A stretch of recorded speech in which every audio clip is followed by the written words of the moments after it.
James, his dream is the universal dream. To trade the rigid structure of a job for the freedom and autonomy of self-determination. He imagined a business, a separate, self-sustaining entity that would generate income while he lived his life. He pictured a well-oiled machine where the owner was the conductor, not the sole engine. The reality, however, was a profound and brutal disappointment. When James launched his small printing business, the envisioned freedom never arrived. Instead of an elegant machine, he created a chaotic, hungry beast that demanded his constant, unrelenting attention. He became the chief everything officer, the sales rep chasing leads, the printer operating the machinery, the customer service agent managing complaints, and the delivery driver rushing packages. His stark moment of clarity, the moment he stared at his shop and realized, "If I stop working for one day, everything stops," is the critical pivot point for countless entrepreneurs. It signifies the difference between owning a business and owning a job. James hadn't built an asset, he had simply bought himself the most demanding, least flexible job imaginable. He was an employee inside his own creation, trapped in a cage of his own making. This realization is the E-myth, the entrepreneurial myth, in action. The fundamental reason this trap is so prevalent is rooted in a false assumption, the E-myth. This myth suggests that a person who is technically excellent at a specific skill is automatically qualified to start and run a successful business based on that skill. A brilliant chef opens a restaurant. A talented barber opens a shop. A master web designer launches an agency. In each case, the individual starts the business because of their technical prowess. They believe their skill is the business. However, as Michael Gerber so brilliantly articulated, skill doesn't build a business, systems do. When a chef opens a restaurant, they often don't stop being the chef. They simply become the chef, the head waiter, the bookkeeper, and the buyer. They don't transition into a business owner. They merely acquire a new, multifaceted job that is far more demanding than the one they left. They run their skill, not their business. Their enterprise becomes utterly dependent on their personal, physical presence and their individual ability to do the work. If they take a vacation, the quality drops, the operations falter, and the money stops flowing. This dependency is the single biggest reason why small businesses plateau, burn out founders, and ultimately fail. The technician has hijacked the entire operation. Gerber posits that every person who starts a business is actually composed of 3 distinct identities, often in conflict with one another. To build a truly independent business, you must master all 3 and strategically allow the latter 2 to take control. 1. The technician, the doer. This is the identity James was stuck in. The technician is the one who performs the core task. They love the work itself, the printing, the cutting of hair, the coding. They are most comfortable when their hands are busy and their focus is on the present task. Mindset. How do I do this better? I can do it faster than anyone else. Focus. Production, craftsmanship, and immediate output. Problem. They see the business as a place to work, not a system to manage. They are anti-systems, viewing them as restrictive red tape that interferes with their ability to simply do the job. This individual is essential for the product, but catastrophic for the business structure. 2. The manager, the organizer. The manager is the pragmatist. Their role is to bring order, structure, and predictability to the chaotic work of the technician. They think about how to make the work repeatable, measurable, and efficient. They create the container for the work to exist in. Mindset. How do we organize this to be predictable, consistent, and scalable? Focus.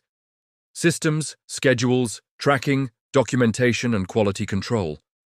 Role, creating the standard operating procedures, SOPs, and tracking the key performance indicators. The manager ensures that when the technician is absent, the work still gets done correctly, regardless of who is doing it. They translate skill into process. 3. The entrepreneur, the visionary. The entrepreneur is the dreamer, the strategist. This identity lives in the future. They are not concerned with today's printing job or tonight's closing routine. They are consumed by the question, what will this business look like in 5 years, and how must its foundational design change to get there? Mindset. How do we innovate, capture market share, and scale this concept to achieve the ultimate vision of independence? Focus. Market opportunity, structural design, brand strategy, and long-term growth. Role. The entrepreneur designs the business as a system, a replicable machine that can deliver the envisioned outcome whether or not the founder is physically present. This identity is the designer of the future business, relying on the manager to build the structure and the technician to execute the daily tasks within that structure.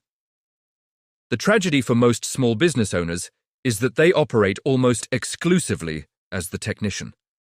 The manager is underdeveloped, leading to chaos and inconsistency. The entrepreneur is dormant, meaning the business has no strategic direction beyond simply surviving the next week. To build a business that works without you, you must stop being the best worker and start becoming the best designer. You must grow from the technician into the manager and finally into the entrepreneur. The world's richest. Agree, replace yourself. This concept is not theoretical. It's the playbook of the world's most successful, scalable enterprises. The evidence from real business titans is overwhelming, all repeating the same foundational message. The owner should be replaceable. Jeff Bezos didn't build a book-selling business. He built the system of automated fulfillment and customer data. His instruction is clear. Build systems. Trust the systems. Let the systems run the business. Ray Kroc, the genius behind McDonald's, explicitly stated, "You don't build a business, you build a system, and the system builds the business." McDonald's success isn't about the best burger.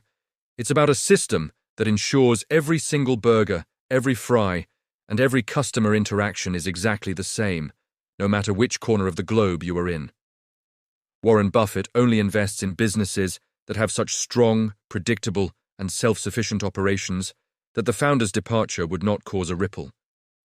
He invests in the system's durability.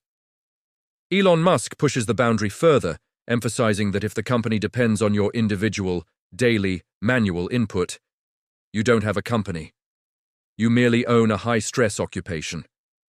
If you can remove the founder, the initial technician, and everything stops, it was never a business. It was merely a highly paid, utterly consuming job. The reason James and so many others couldn't grow wasn't a lack of customers or capital. It was the suffocating burden of being the business itself. Growth requires leverage, but James had none, because everything, the knowledge, the processes, the decision-making, was trapped in his head. He couldn't hire, he couldn't train, and he certainly couldn't step away because there were no systems, no instructions, and no structure.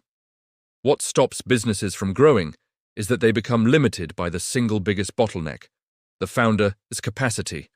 Growth is the ultimate stress test. Most businesses die not because they are inherently bad, but because they attempt to grow past what one human can handle. When the demand for James's printing services increased, his weaknesses became magnified. He had to work harder, not smarter, leading only to deeper exhaustion and greater dependency. Growth exposes weaknesses, especially when you're trying to do it all alone. Thinking like a franchise, your blueprint for duplication. This is where the most powerful concept of the E-myth comes into play. Think like a franchise.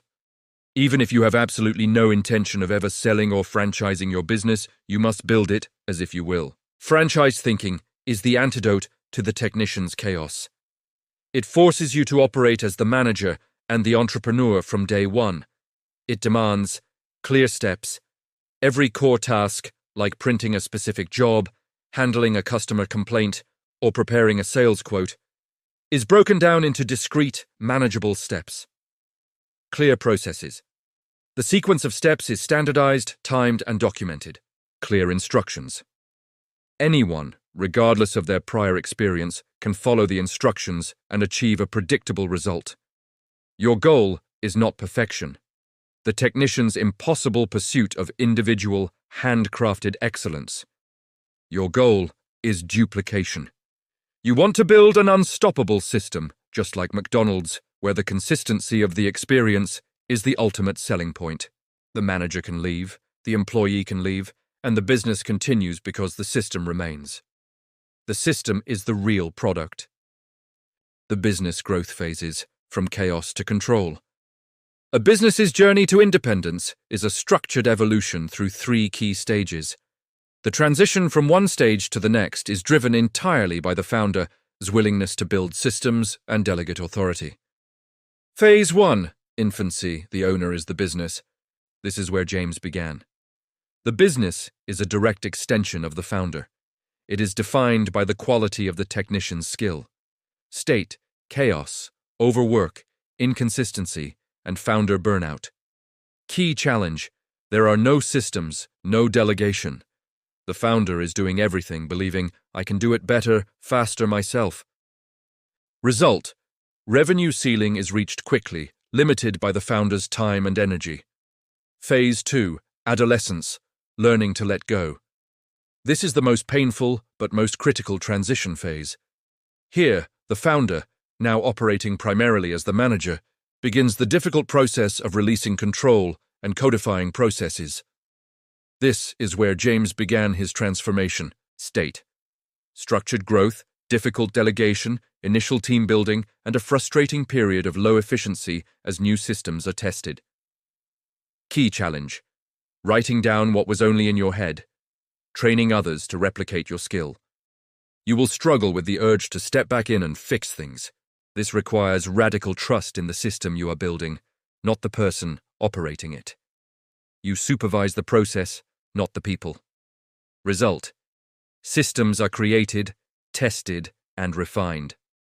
The business starts to gain consistency and structure, replacing the need for the founder's constant intervention. Phase 3. Maturity. The business runs without you. This is the ultimate goal, the freedom James dreamed of. The entrepreneur is now fully in charge, overseeing a self-sustaining entity. State: stability, predictability, scalability, and self-correction. Key characteristics: the business has established structure, rules, processes, and a management team. The founder-ES role shifts entirely from operating the business to overseeing and designing the future strategy, the entrepreneurial role.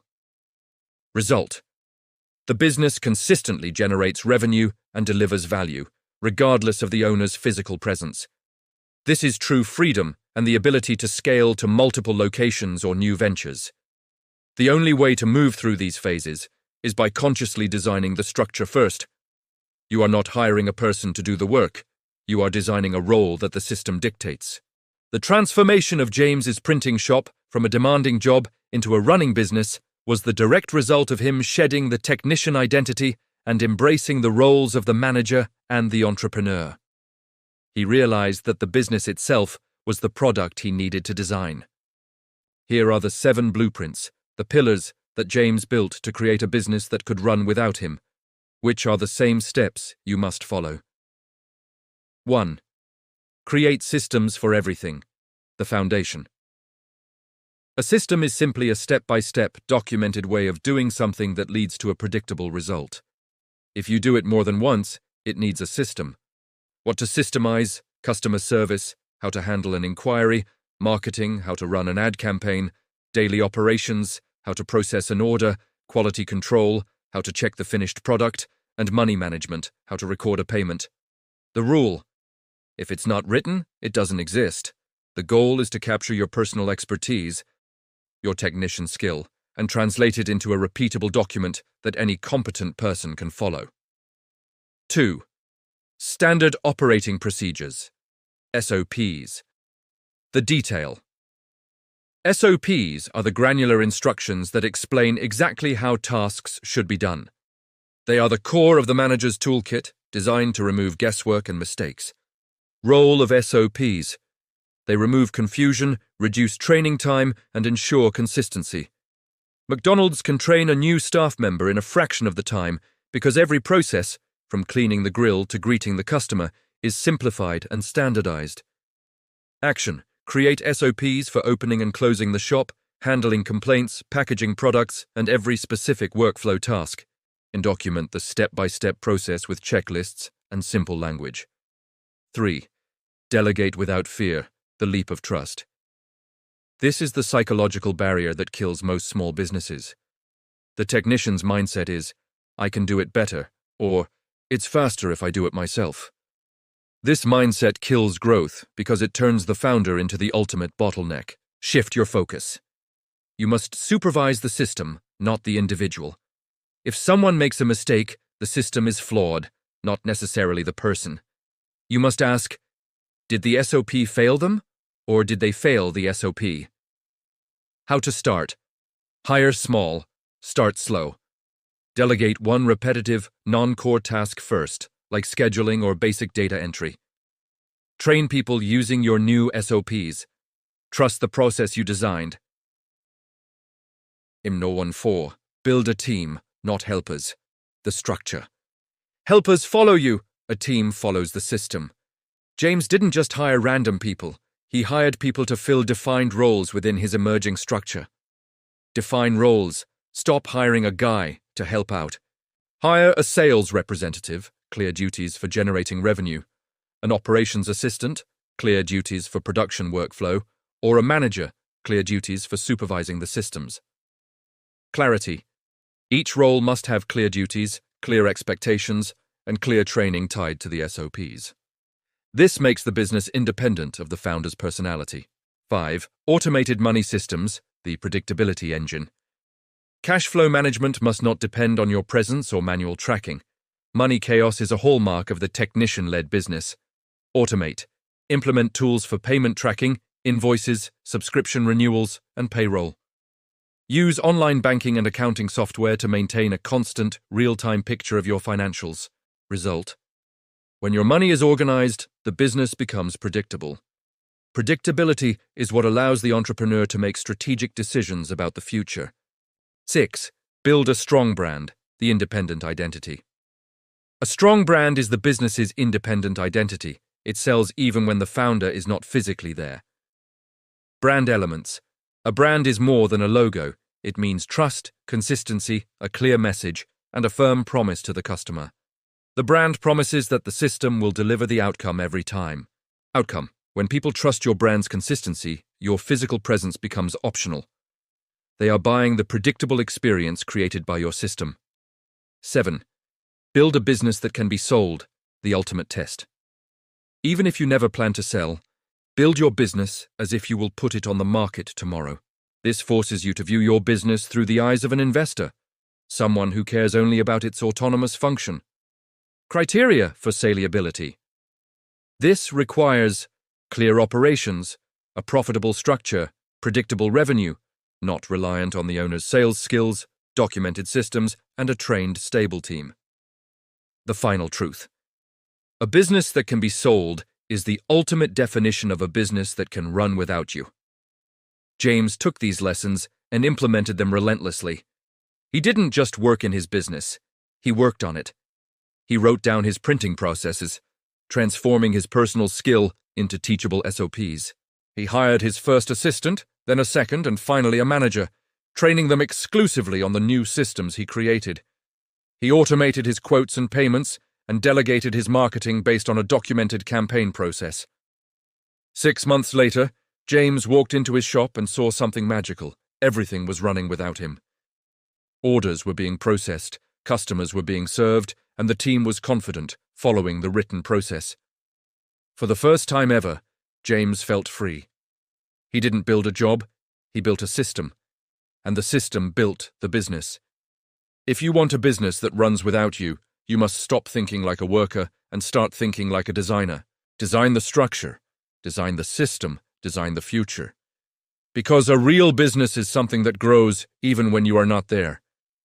If this helped you, subscribe to Mastering Money and Wealth and share this video with someone who needs to make the leap from technician to entrepreneur.